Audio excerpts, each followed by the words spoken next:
Western Front, winter, 1917. The night is frozen solid. A bitter wind slices across the Western Front, dragging sheets of snow and ash through the trenches. Barbed wire glistens like black ice under a pale moon, and the mud, half frozen, half alive, clings to every boot that dares move through it. In the forward trench, the men of Charlie Company stand packed together, their greatcoats stiff with frost. Faces are hollow, eyes rimmed red from sleepless nights and endless shelling. Somewhere, far off, artillery rumbles like a distant storm that never truly arrives. Captain Edward Hale steps onto an ammunition crate, unfolding a damp sheet of paper with gloved hands. The men quiet down immediately. Orders mean movement, and movement here usually means death. His voice is steady, but the cold makes it sharp. By command of High Headquarters, Charlie Company will advance at first light. A low murmur ripples through the trench. Hale continues. Objective, Sector Blackthorn. You will occupy the forward line and hold it. No fallback positions, no scheduled relief. The words hang in the air. A veteran corporal swallows hard. Sir, Blackthorn's been abandoned 3 times already. Hale meets his eyes. He doesn't argue. Orders stand. A flare suddenly rises beyond the enemy line, bathing the battlefield in a ghostly white glow. For a brief second, the men can see it all: cratered earth, broken trees, and a stretch of trenches ahead that looks untouched by war. Too untouched. Private Thomas Reed whispers to the man beside him, "If no one's holding it, why does command want it so badly?" No one answers. As the flare dies, silence crashes down heavier than the snow. Even the distant guns go quiet, as if the battlefield itself is listening. Captain Hale folds the orders and adds quietly, "We move at dawn. Check your rifles. Get what rest you can." The men disperse, though no one truly sleeps. Beyond the trench, fog begins to roll in, slow, thick, and unnatural, creeping towards Sector Blackthorn like something that knows it has been summoned. Far ahead, where no living soldier stands, a single whistle echoes faintly through the mist. And then, nothing. The front line waits. Dawn arrives without color. A pale, lifeless light seeps through the fog as Charlie Company climbs out of the trench. No artillery prepares the advance. No machine guns greet them. The battlefield ahead lies unnaturally still, as if the war itself has taken a breath and forgotten to exhale. Boots sink into frozen mud as the men move forward in a tight line. Every step feels wrong, too loud, too exposed. Yet no bullets fly, no shells scream overhead. Only silence. As they near Sector Blackthorn, the fog thickens, swallowing the edges of the world. The outlines of trenches appear suddenly, rising out of the mist like scars on the earth. And then the men stop. The front line is intact. Sandbags are stacked neatly. Duckboards are dry. Barbed wire is unbroken. Rifles rest against trench walls, cleaned and ready. A kettle still sits near a fire pit, its water frozen mid-boil. Private Reed lowers his rifle slowly. "This place hasn't been fought over," he mutters. "It's been left." Captain Hale signals them down into the trench. The men drop in, boots thudding softly against wood that should have rotted long ago. There are signs of life everywhere. Playing cards pinned to a wall, a half-written letter tucked into a helmet, boots arranged beside bunks as if their owners planned to return before nightfall.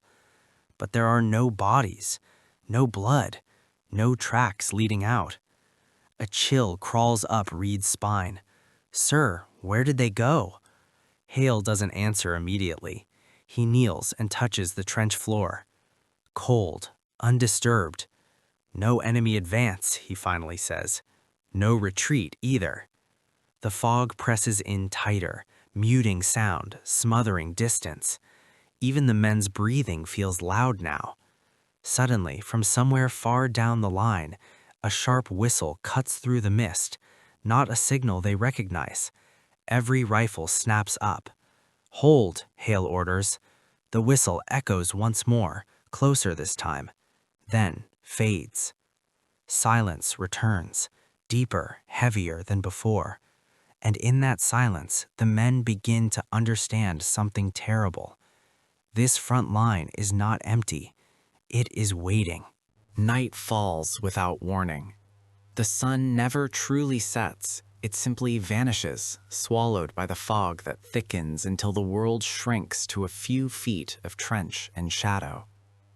Lanterns are lit, their yellow glow weak and trembling, barely pushing back the darkness. Charlie Company settles into an uneasy watch. No enemy movement. No flares. No artillery. Too quiet. Private Reed grips his rifle, knuckles white, eyes fixed on the fog drifting just beyond the parapet. It moves strangely, slow, deliberate, as if choosing where to go. Then he hears it. A voice, low, hoarse, right behind him. "Keep your head down." Reed spins around. No one stands there. Across the trench, another soldier stiffens. "Did you hear that?" Before anyone can answer, more voices rise, soft murmurs carried through the mist. "Hold the line. Don't let them through. We're still here." Men press back against the trench walls, scanning the fog. Shapes begin to form within it. Tall, thin silhouettes pacing the parapet, their movements slow and unnatural. A sentry challenges them. "Identify yourselves." The figures stop. For a heartbeat, the fog clears just enough to reveal torn uniforms, pale and hollow eyes, dark as shell holes. Then they vanish. The radio in the command dugout suddenly crackles. Hale rushes toward it. "This is Charlie Company. Identify." Static hisses. Then a voice pushes through, distorted, distant, layered with others beneath it. "You shouldn't be here." Hale freezes. "Who is this?" The reply comes calmly. "You replaced us." The radio dies with a sharp pop. Silence slams back into the trench. A soldier drops to his knees, whispering prayers. Another begins to sob quietly, covering his mouth so no one hears. Reed looks down the trench and notices something new. Boot prints. Fresh. Wet. Leading nowhere. From deep within the fog, the faint echo of marching feet begins to rise, slow, steady, endless. And the night watch has only just begun. The scream rips through the trench just before dawn. It is sharp, panicked, and cut short, as if someone's breath has been stolen mid-cry. Every man bolts upright, rifles snapping toward the sound. "Where was that?" Captain Hale shouts. "North section," someone answers. They rush through the trench, boots slipping on frozen boards. The fog hangs low, curling over the parapets like a living thing. Lantern light shakes as hands tremble. They reach the sentry post. It is empty. Private Collins, assigned there less than an hour ago, is gone. His rifle stands upright in the mud, perfectly balanced. The bayonet is driven deep into the trench floor, as if placed there deliberately. His helmet rests on top of the rifle butt, clean, untouched. No blood. No signs of struggle. No footprints leading away. Reed whispers, "He didn't run." Hale orders a head count. Everyone else is present. "Search the line," Hale commands. "Pairs only. Stay in sight." They move cautiously, calling Collins's name in low voices. The trench stretches on, longer than it should be. Corners repeat themselves. Familiar junctions appear again and again, as if the trench has folded in on itself. Reed stops suddenly. "Sir, this wall." Carved into the wooden support beams are fresh markings, deep, jagged letters gouged by something sharp. "We never left." The men stare in silence. A cold wind rushes through the trench, snuffing out 2 lanterns at once. Somewhere nearby, a voice whispers, not shouting, not threatening, almost tired. "One at a time." Hale orders an immediate regrouping. As they turn back, Reed glances over his shoulder. For a split second, he sees a figure standing where Collins had been coasted, mud-soaked, head bowed, face hidden in shadow. When Reed blinks, the figure is gone. The sky begins to lighten with false dawn. Charlie Company is now 1 man short, and the front line has begun to take its payment. Daylight brings no comfort. The fog refuses to lift, clinging to Sector Blackthorn like a shroud. The men remain in their positions, exhausted, eyes hollow from a night without sleep. No orders come from command. The radio is dead, only faint static, like distant breathing. And then the trench moves. At first, it is subtle. A wooden plank creaks beneath no weight. Sandbags settle, though no one touches them. The mud along the trench wall slowly ripples, as if something beneath is shifting. Private Reed presses his palm against the earth. It is warm. "Sir?" he whispers, pulling his hand back. "The ground's not frozen." Before Hale can respond, footsteps echo behind them, slow, heavy, deliberate. The men spin around. The trench is empty. A sudden cough echoes from a nearby dugout. A voice follows, strained and wet. "Medic." They rush toward it, rifles raised. Inside the dugout, the lantern flickers wildly, casting shadows that stretch too long, bend the wrong way. No one is there. The lantern blows out. From the fog beyond the parapet, a silhouette emerges, running, stumbling forward like a charging soldier. One of the men panics and fires. The figure screams. The sound is wrong, too deep, too many voices layered into one. The fog swallows it. Silence crashes down. At dusk, another man is missing.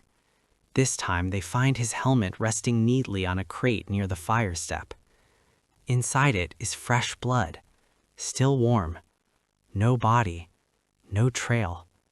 Just the quiet sound of the trench settling, wood groaning, mud shifting, breathing. Captain Hale finally speaks the truth no one wants to hear. "This position isn't just haunted," he says quietly. "It's alive." The fog thickens again, and somewhere beneath their boots, something stirs, waiting for nightfall. The decision is made in whispers. Captain Hale orders a full inspection of the command dugout, every beam, every corner, every inch of ground beneath their feet. If the trench is alive, then something is feeding it. Behind a collapsed storage wall, they find it. A narrow opening, half hidden by boards and mud. Cold air seeps out, carrying a smell older than rot, stale, metallic, final. "Tunnel," Reed mutters. "Didn't show on the maps." Hale orders a lantern lit and leads the way down. The tunnel slopes steeply, its walls reinforced with warped timber. Scratch marks run along the planks, dozens of them, deep and frantic, as if made by bare hands. The air grows heavy. Then the lantern light reaches the floor. Skeletons, dozens of them, still dressed in uniforms from earlier offensives, different regiments, different years. Some sit slumped against the walls, others lie tangled together, fingers buried in the earth as if they tried to dig through solid ground. Iron chains bind several to support beams. One skeleton still wears a helmet tilted upward, jaw frozen open in a silent scream. No one speaks. Reed spots something near the far wall, a leather-bound notebook, soaked and stiff with dried blood. He opens it carefully. The journal belongs to Lieutenant Markham, dated 2 years earlier. The entries speak of Blackthorn as an experimental stronghold. Orders demanded the line be held at any cost. When the enemy barrage collapsed the exits, command refused evacuation. Final entry. The tunnel is filling. They say help is coming. We can hear the new line forming above us. If we die here, the front line dies with us. A deep rumble shakes the tunnel. Dust rains from the ceiling. The lantern flickers. "Sir," someone whispers, "the fog. It's coming down here." A sudden collapse seals the tunnel entrance behind them with a thunderous crash. Darkness closes in, and from the bones around them, faint whispers rise, no longer distant, no longer confused. Clear, patient. Stand fast. The fog pours into the tunnel like smoke drawn by a fire. It coils around the skeletons, seeping into empty eye sockets, wrapping around rusted helmets and broken rifles. The whispers grow louder, layered, synchronized, disciplined. Not screams, orders. The lantern flares once, then dies. When it comes back, the tunnel is no longer empty. The skeletons are standing. Flesh creeps over bone like frost spreading on glass. Uniforms repair themselves, torn cloth stitching shut, metals reappearing where rust once hung. In seconds, the dead are no longer remains. They are soldiers, whole, silent, watching. Captain Hale raises his pistol, hand shaking. "Don't move." None of them do. Then, as one, the phantom soldiers turn and march, passing straight through the living men, leaving behind a numb, burning cold that drops soldiers to their knees, gasping. The collapsed wall behind them dissolves into fog. Beyond it lies the trench, but not the trench they entered. The men step out into Sector Blackthorn at full strength, trenches restored, wire tight, sandbags freshly stacked. Hundreds of figures line the parapets. An entire battalion. The dead regiment stands shoulder to shoulder, eyes fixed forward. Shell holes vanish, craters smooth themselves out as if time itself is being corrected. Reed stares in horror. They're holding the line. Enemy artillery thunders suddenly, real, violent, deafening. The phantom battalion does not flinch. Shells tear through them, exploding into smoke and light, but the soldiers simply reform, stepping back into place. A ghostly officer approaches Hale. His face is calm, expression unreadable. "We were ordered to hold," he says evenly. "You came to relieve us." Hale swallows. "We didn't know." The officer nods once. "Now you do." The fog lifts just enough to reveal something worse. Beyond the battlefield, command flags are visible. The war is still happening, and Blackthorn is still needed. The phantom officer raises his hand. "Stand fast," he commands. The living soldiers feel it then, a pull deep in their chests, binding them to the trench like chains made of duty. The haunted front line is fully manned once more, and the night is far from over. The first shell lands without warning. It screams down from the clouds and slams into the forward trench, throwing mud, fire, and steel high into the fog. The shockwave knocks men off their feet, living and dead alike. But only the living feel pain. The phantom battalion reforms instantly, stepping back into position as if the explosion never happened. Their faces remain calm, eyes fixed forward. Enemy artillery intensifies. The sky turns white with flashes. The earth convulses. Trenches collapse and rebuild themselves in the same breath, as if the land refuses to let the line break. Captain Hale staggers to his feet, ears ringing. He looks down the trench. His men are changing. Their breath fogs thicker. Their skin pales. Their shadows no longer align correctly with their bodies. Reed fires at advancing enemy shapes emerging from the smoke. His bullets strike true, then pass straight through. "Sir," he gasps, "they can't see us." Hale realizes the truth too late. They are no longer part of the living battle. The radio crackles alive one final time. "Blackthorn to command, line holding."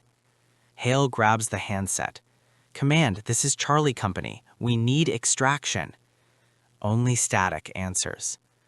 A phantom officer steps beside him.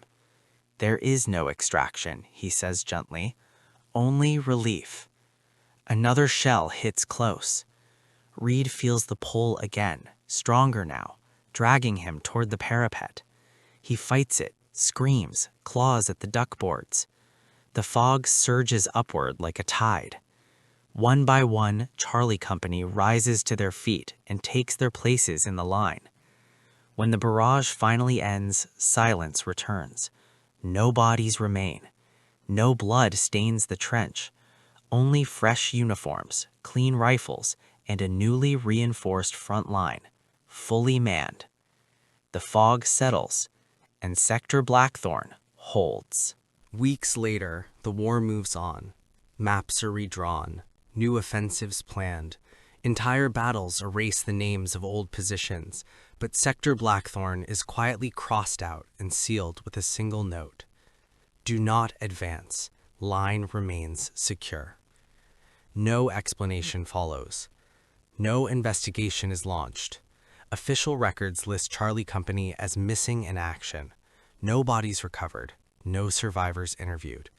Their families receive thin envelopes and colder silence. The front line itself slowly fades into ruin. Trenches collapse, wire rusts, trees reclaim the land. But soldiers passing near the old sector swear the ground never fully empties. At night, when fog rolls low and the wind is just right, they hear boots on duckboards that no longer exist. They hear rifles being checked, orders being whispered. Sometimes a patrol radio crackles without power. A calm, disciplined voice speaks through the static. "Blackthorn to command, line holding." No one responds. Decades pass. Wars end. Empires fall. Yet, on winter nights, when the fog thickens over the Western Front, faint silhouettes can still be seen standing shoulder to shoulder where no trench should be. Watching, waiting, holding a line that must never break.